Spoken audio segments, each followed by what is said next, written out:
사도행전 10장 34절로 48절 봉독하겠습니다. 시작. 베드로가 입을 열어 말하되 내가 참으로 하나님은 사람의 외모를 보지 아니하시고 각 나라 중 하나님을 경외하며 의를 행하는 사람은 다 받으시는 줄 깨달았도다. 만유의 주 되신 예수 그리스도로 말미암아 화평의 복음을 전하사 이스라엘 자손들에게 보내신 말씀 곧 요한이 그 세례를 반포한 후에 갈릴리에서 시작하여 온 유대에 두루 전파된 그것을 너희도 알거니와 하나님이 나사렛 예수에게 성령과 능력을 기름 붓듯 하셨음에 그가 두루 다니시며 선한 일을 행하시고 마귀에 눌린 모든 사람을 고치셨으니 이는 하나님이 함께 하셨음이라. 우리는 유대인의 땅과 예루살렘에서 그가 행하신 모든 일의 증인이라. 그를 그들이 나무에 달아 죽였으나 하나님이 사흘 만에 다시 살리사 나타내시되 모든 백성에게 하신 것이 아니요 오직 미리 택하신 증인 곧 죽은 자 가운데서 부활하신 후 그를 모시고 음식을 먹은 우리에게 하신 것이라. 우리에게 명하사 백성에게 전도하되 하나님이 살아있는 자와 죽은 자의 재판장으로 정하신 자가 곧 이 사람인 것을 증언하게 하셨고 그에 대하여 모든 선지자도 증언하되 그를 믿는 사람들이 다 그의 이름을 힘입어 죄사함을 받는다 하였느니라. 베드로가 이 말을 할 때에 성령이 말씀 듣는 모든 사람에게 내려오시니 베드로와 함께 온 할례 받은 신자들이 이방인들에게도 성령 부어 주심으로 말미암아 놀라니 이는 방언을 말하며 하나님 높임을 들음이러라. 이에 베드로가 이르되 이 사람들이 우리와 같이 성령을 받았으니 누가 능히 물로 세례 베풀음을 금하리요 하고 명하여 예수 그리스도의 이름으로 세례를 베풀라 하니라. 그들이 베드로에게 며칠 더 머물기를 청하니라. 아멘. 오늘은 사도행전 10장 말씀을 가지고 성령이 이방인에게 임하다 이런 제목으로 묵상 나눔하도록 하겠습니다. 먼저 34절로 43절 말씀 중에 34절로 35절을 봅니다. 내가 참으로 하나님을 경외하며 의를 행하는 사람은 다 받으시는 줄을 깨달았도다 그랬어요. 베드로는 고넬료를 보고 뭘 알았습니까? 하나님께서 사람을 외모로 가르시는 분이 아니고 그분을 두려워하고 의를 행하는 사람은 어느 민족이냐에 상관없이 다 받아주신다는 사실을 깨달았다. 이렇게 고백을 합니다. 그리고 그는 다음과 같이 그들에게 예수 그리스도의 복음을 전합니다. 하나님께서 이스라엘 자손들에게 예수 그리스도를 통해서 평화의 복음을 주셨는데 이 예수님은 만민의 주님이십니다. 예수님의 사역은 요단강에서 세례 요한에게 세례를 받고 시작됐는데 갈릴리에서부터 온 유대 지방에 이루어졌습니다. 하나님께서 그에게 성령과 능력을 부어주셔서 선한 일을 행하시고 마귀에게 눌린 사람들을 치유해 주셨습니다. 하나님께서 그와 함께 해주셨기 때문이에요. 그리고 바로 자신들이 예수께서 행하신 모든 일의 증인이라는 것입니다. 사람들은 그를 십자가에 매달아 죽였지만 하나님께서 사흘 만에 살리셔서 택한 자들에게 나타내 보이게 해주셨습니다. 부활하신 주님은 제자들과 함께 먹기도 하시고 마시기도 하셨고 또한 그들에게 하나님께서 자신을 살아있는 자들과 죽은 자들의 심판자로 삼으셨다고 하는 것을 선포하고 증언하라 이렇게 명령하셨다는 것입니다. 예수님을 두고 모든 선지자들은 그를 믿는 모든 사람은 누구든지 죄사함을 받는다 이렇게 증언했다는 거예요. 자, 본문이 우리에게 주는 교훈이 있는데 먼저 순종하라는 것입니다. 한번 따라해 봅시다. 먼저 순종하라. 자, 베드로가 환상을 보고 순종해서 이방인인 고넬료의 집까지 왔는데도 그는 자기가 왜 여기에 와야 되는지 알 수가 없었습니다. 이유를 몰랐어요. 그래서 뭐라고 물었습니까? 도대체 무슨 일로 나를 불렀느냐 이렇게 묻죠. 자, 베드로는 이방인과 교제하는 것이 위법이라고 하는 자신의 생각을 접고 일단 먼저 그 성령의 음성에 순종했습니다. 그런데 이유를 모르는 것은 고넬료도 마찬가지였습니다. 그는 단지 하나님의 천사가 베드로를 자신의 집으로 청하라고 하는 그 명령만 알고 있었습니다. 베드로도 고넬료도 이유를 알지 못하고 일단 먼저 순종했다는 것일 거예요. 그러나 그들이 순종했을 때 비로소 퍼즐이 완성된 것처럼 이것이 이방인들을 구원하고자 하는 하나님의 계획이라고 하는 사실을 깨닫게 됩니다.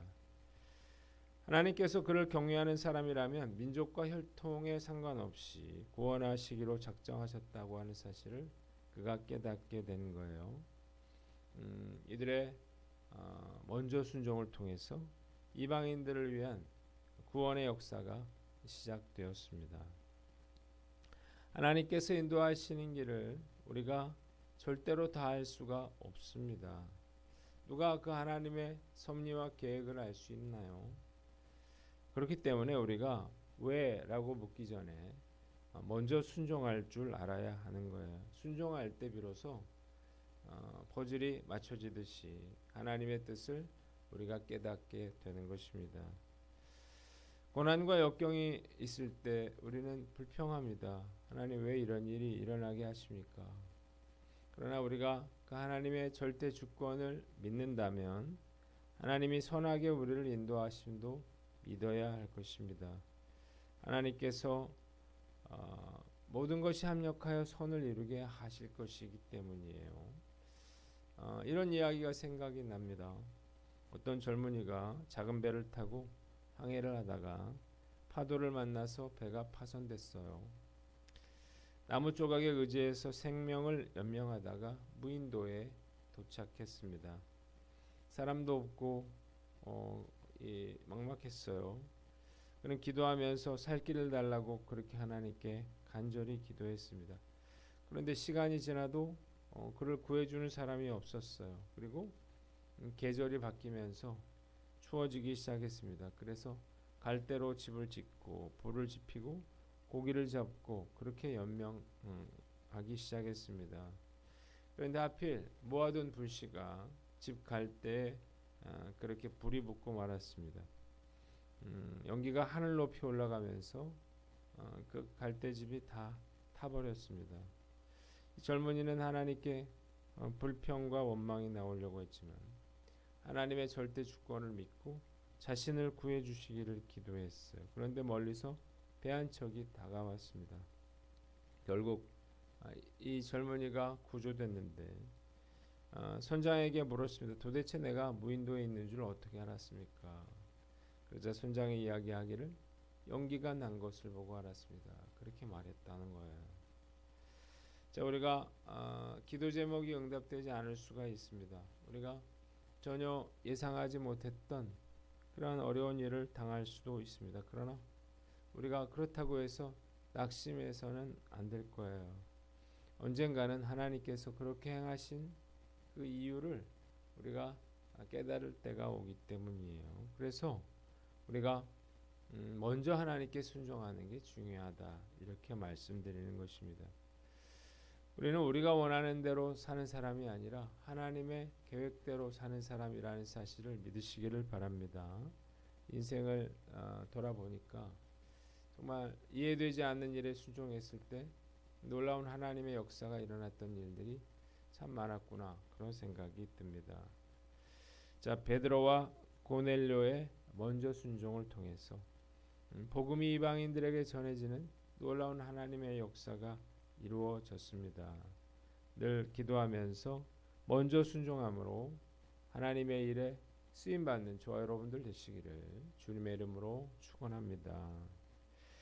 두 번째는 44절로 48절인데 44절을 봅니다. 한번 따라해 봅시다. 베드로가 이 말을 할 때 성령이 말씀 듣는 모든 사람에게 내려오시니. 자, 설교 중에 그의 말을 듣는 모든 사람에게 성령이 내리셨습니다.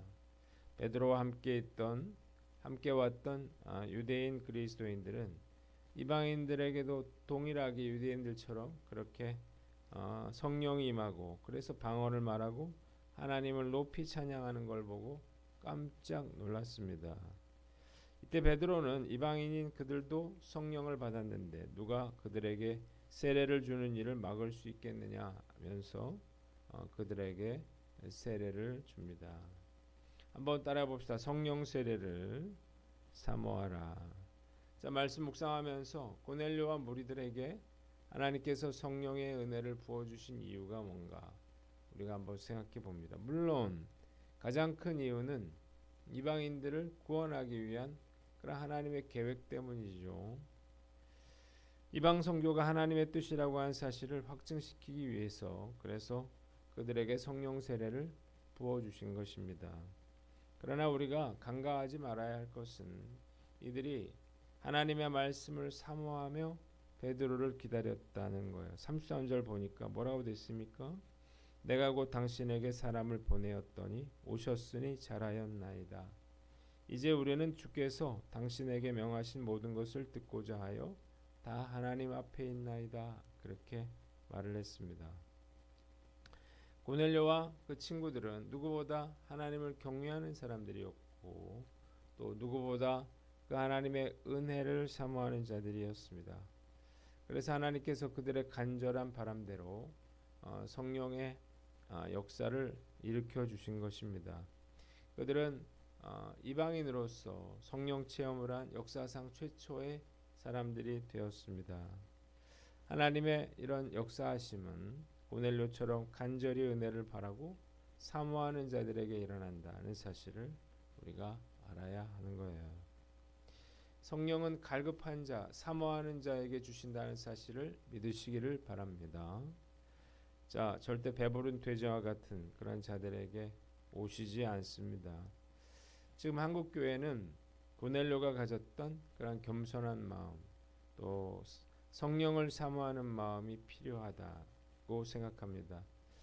교회마다 이런 초심으로 돌아가야 합니다.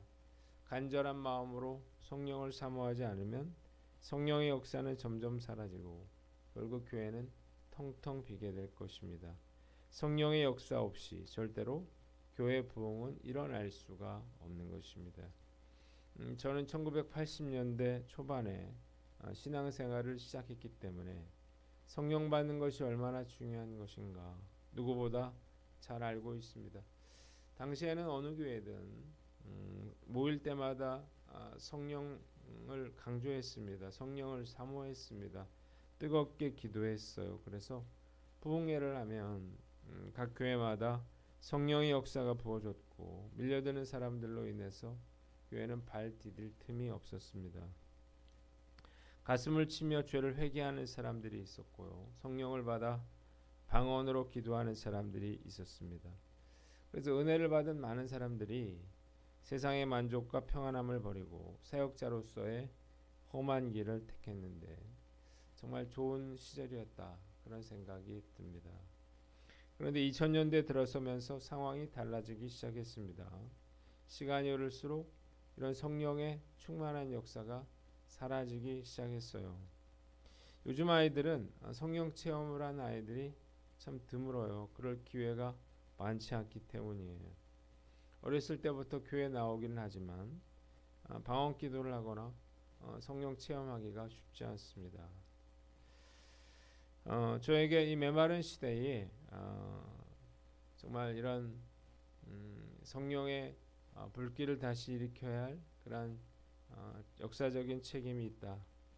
절박한 책임이 있다. 그렇게 생각을 해봅니다. 어떻게 하든 성령의 물꼬를 터야 한다. 이런 거죠. 왜 이 시대에는 과거와 같은 이런 성령의 역사가 일어나지 않는가? 지금도요. 지난번에 우리가 봤잖아요. 인도라든지 네팔이라든지 니카라가 뭐 이런 데서는 강력한 성령의 역사가 일어나고 있습니다. 자, 한마디로 말해서 교회가 배가 불러서 그런 게 아닌가? 초심을 잃어버려서 그런 것 아닌가? 많은 교회들이 성장하면서 이전에 그런 도전 정신, 갈급함을 잃어버렸기 때문이 아닌가 그런 생각이 듭니다. 나라가 잘 살게 되면서 절박함이 사라지고 아쉬운 것이 없는 그런 세대가 나타났는데 그나마 인구 절벽으로 인해서 한국 교회가 정말로 어려운 위기 상황 가운데 처하게 되었습니다. 방법은 한국 교회 성령의 역사가 다시 불붙듯 일어나는 방법밖에 없습니다. 하나님께서 한국 교회를 불쌍히 여겨 주시고 다시 한번 뜨거운 성령의 역사를 부어 주시기를 간절히 축원하며 기도합니다. 우리가 아는 자로서 순교자의 심정으로 한국 교회 이런 뜨거운 성령의 역사가 임하게 해달라고 우리가 함께 기도하는 저와 여러분들 되시기를 주님의 이름으로 축원합니다. 기도하겠습니다. 하나님 아버지, 이해되지 않더라도 먼저 순종하게 하여 주시고 성령을 사모함으로 한국교회 다시 한번 성령의 역사를 일으켜 주시옵소서. 이제는 우리 구주 예수 그리스도의 은혜와 하나님 아버지의 극진하신 사랑과 성령님의 감화감동 교통하심이 오늘 주님 말씀대로 순종하기로 결단하는 하인교회 성도들 머리 위에와 파주지역과의 나라와 민족 위에 이제부터 영원까지 함께 하시기를 간절히 축원하옵나이다. 아멘. 통성으로 기도하겠습니다.